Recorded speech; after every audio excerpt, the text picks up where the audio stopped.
My mother expected me to wear her dusty heirloom gown, but she forgot one crucial detail. She wasn't paying for it. That's why, 2 weeks before the wedding, I bought myself a custom-dyed black lace wedding dress. My mother has always believed that love can be quantified, usually in dollars and cents. Growing up, every "I love you" felt like it came with an invoice attached. So, when it came to planning my wedding to my fiancé, Liam, I knew I was in for a fight. The battleground was a chic little coffee shop, the air thick with the scent of overpriced espresso and my mother's expensive perfume. She flicked through a glossy bridal magazine with a perfectly manicured nail, her expression one of deep dissatisfaction. "The country club is non-negotiable, darling," she announced, not looking up from a photo of a ballroom that probably cost more than my college education. "Think of the photos." "It's tradition," I took a deep breath, clutching my lukewarm latte. "Mom, it's also $10,000 more than the vineyard Liam and I loved. The vineyard feels like us." She finally looked at me, her eyes cool and assessing. It was the same look she gave our caterer when he suggested serving mini quiches instead of oysters. "And who is helping you with that $10,000, Sarah?" she asked, her voice syrupy sweet but laced with steel. I said nothing, and she leaned forward, a triumphant little smile playing on her lips. "Traditions, my dear, matter only when you're the one paying for them." The words hit me like a slap. All my life it had been like this. She'd paid for my ballet lessons, so I had to perform in every recital, even when I sprained my ankle. She paid for my private school tuition, so I had to apply to the Ivy League universities she'd pre-selected. Now she was bankrolling a significant portion of the wedding, and she was cashing in her chips. My wedding wasn't a celebration of love. It was her latest, most expensive purchase, and she expected to be a majority shareholder. I left that coffee shop with a cold knot of dread in my stomach. When I told Liam what she'd said, he wrapped his arms around me and just let me cry. "It's our wedding, Sarah," he murmured into my hair. "Not hers." Our wedding. He was right. But how could I fight back when she held all the financial cards? That night, as I lay in bed staring at the ceiling, her words echoed in my mind. "Traditions matter only when you're the one paying for them." At first, they just stung. But then a new thought began to form, slow and sharp and dangerous. An idea began to bloom in the darkness.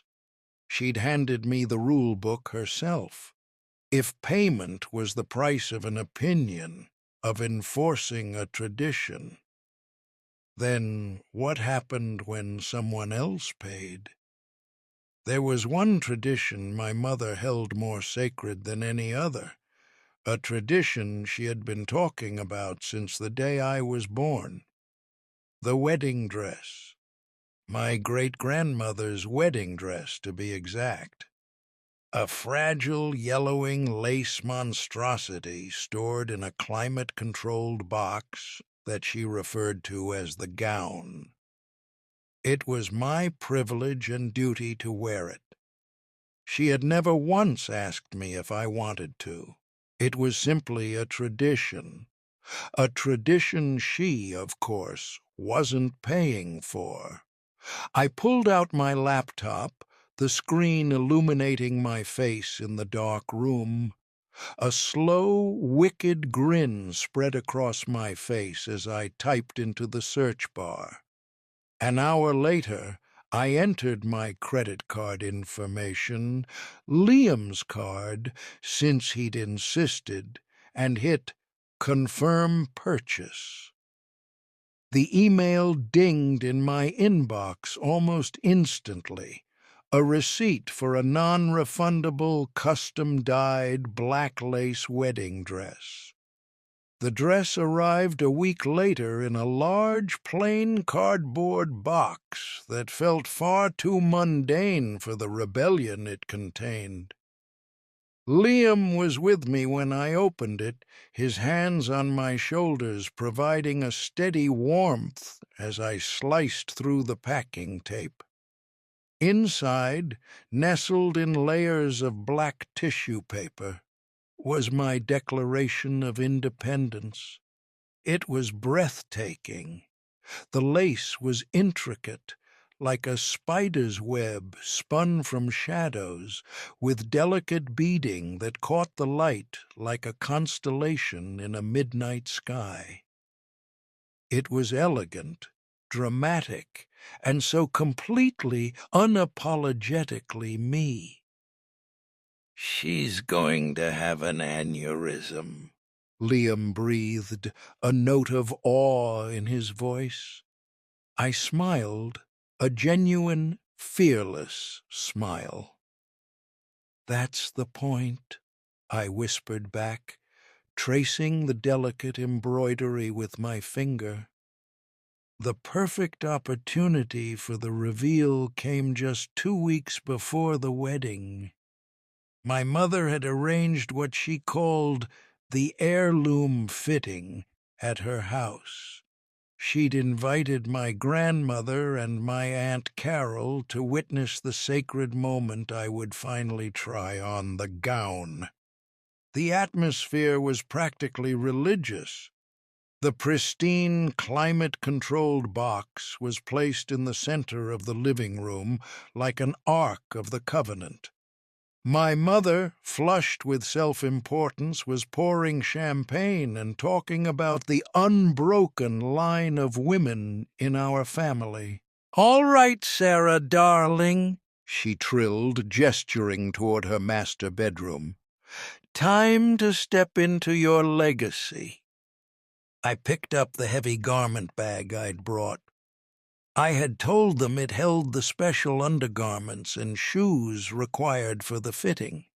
No one suspected it contained a different destiny altogether. Inside her room, with the sound of their excited chatter filtering through the door, I took a deep, steadying breath.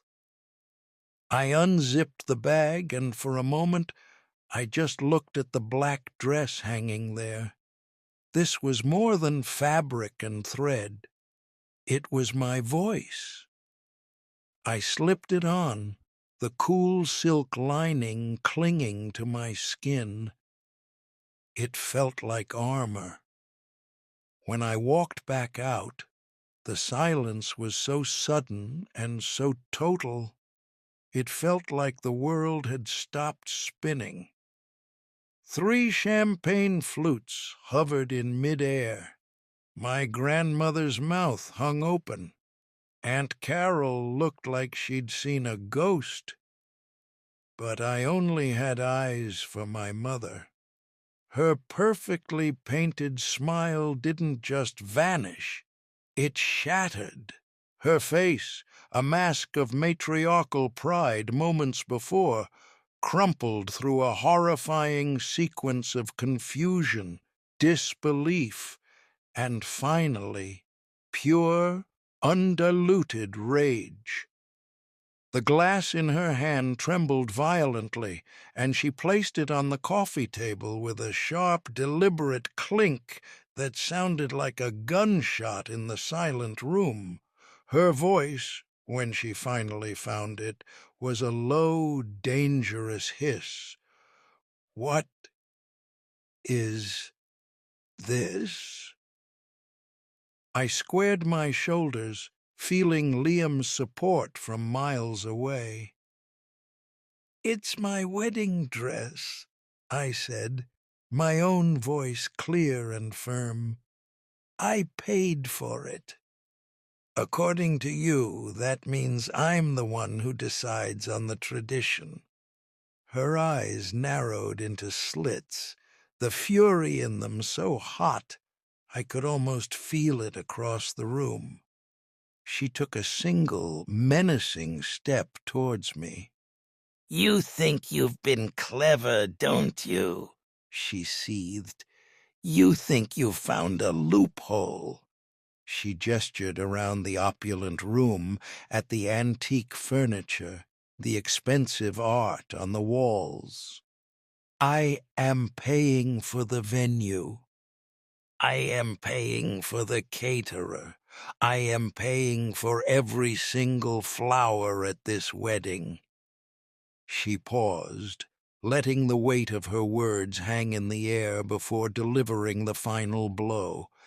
"And a wedding dress is useless if there is no wedding to wear it to." The threat hung in the air, thick and poisonous. For a heart-stopping second, I saw my future flash before my eyes. The shame, the cancelled invitations, the triumphant look on my mother's face. Aunt Carol gasped, her hand flying to her chest. My grandmother just shook her head slowly, a deep look of disappointment etched into her wrinkles. They were her reinforcements, the jury she'd assembled to witness my public conviction. But something inside me, something that had been dormant for 28 years, finally snapped.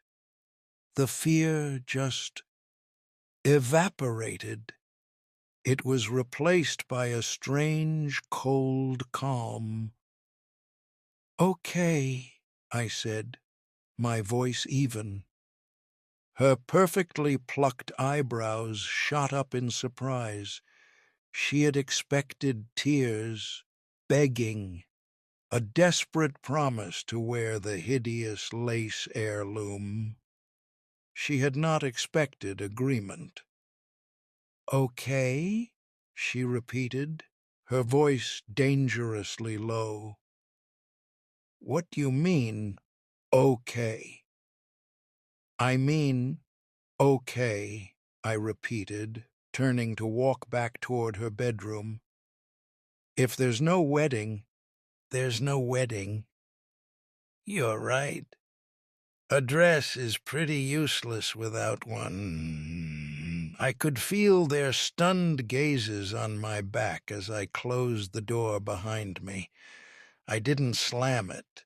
I closed it gently, a quiet act of finality.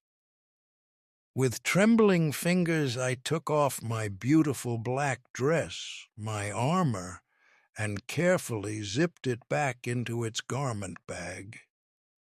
I changed back into my jeans and sweater, my street clothes feeling like a costume of a person I no longer was.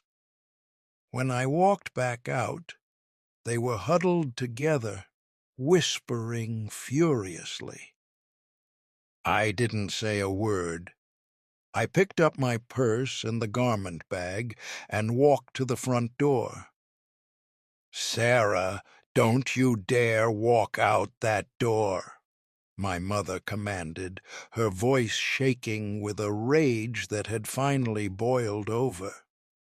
I paused with my hand on the doorknob and looked back at the three of them, a united front of tradition and obligation.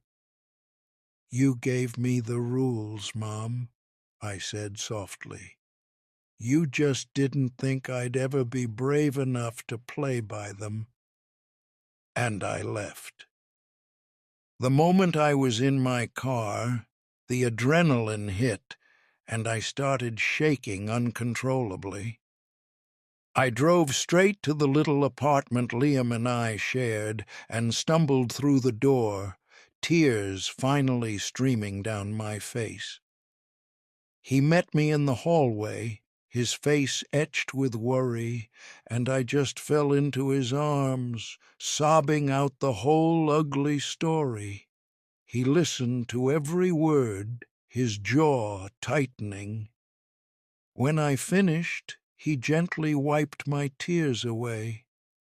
"So she's canceling it?"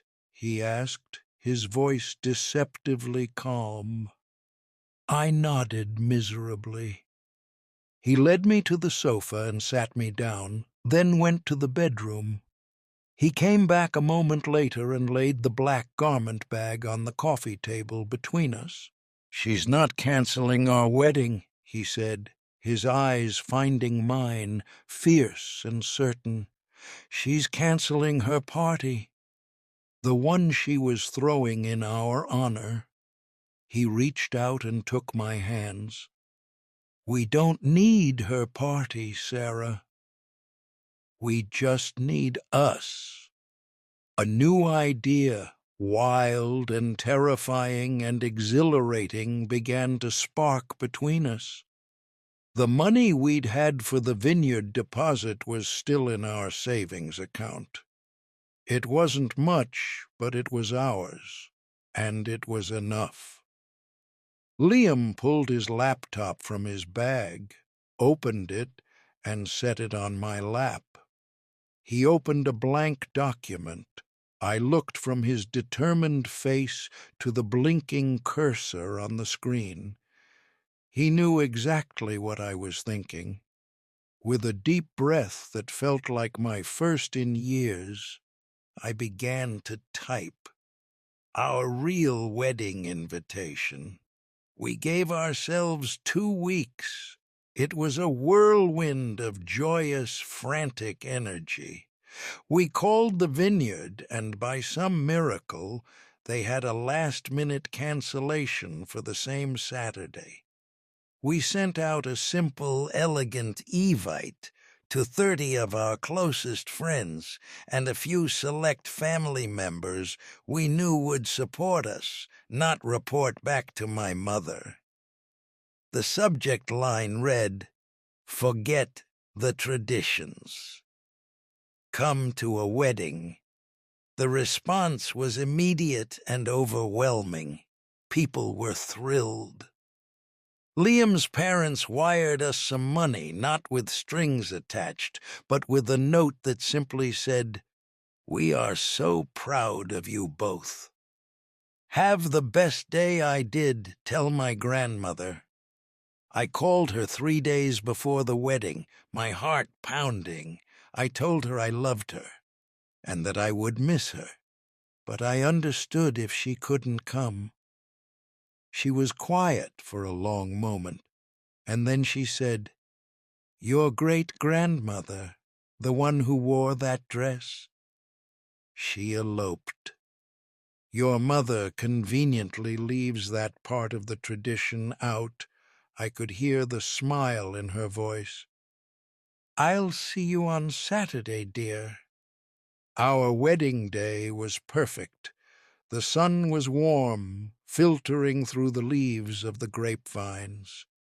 Instead of a stuffy ballroom, we had a simple wooden archway overlooking rolling hills. Our friends helped set up fairy lights and mismatched chairs. It was chaotic and personal and breathtakingly real. As I was putting on my black dress in a small bridal suite that smelled of wine barrels and lavender, there was a soft knock on the door. It was my grandmother. She wasn't carrying condemnation. She was holding a small velvet box. Inside was a delicate sapphire necklace. "Something borrowed, something blue," she whispered, her eyes shining. "And something that belongs to you, not the family." She helped me fasten it, her hand warm on my neck. Just as the ceremony was about to begin, a sleek black town car pulled up the gravel path. My mother emerged, dressed for the country club wedding that wasn't happening. Her face was a thundercloud. She marched right up to me, her voice a low, furious whisper. "You have embarrassed me. You have embarrassed this entire family." She opened her clutch and pulled out a checkbook. "I will write a check to this rustic little place right now. We will call it a rehearsal. We can still fix this. We can still do it properly." I looked at her, at the checkbook she was brandishing like a weapon, and I didn't feel anger or fear. I felt a profound sense of pity. She still didn't get it. I gently placed my hand over hers. "No, Mom," I said, my voice soft but unshakable. "You were right. Traditions only matter when you pay.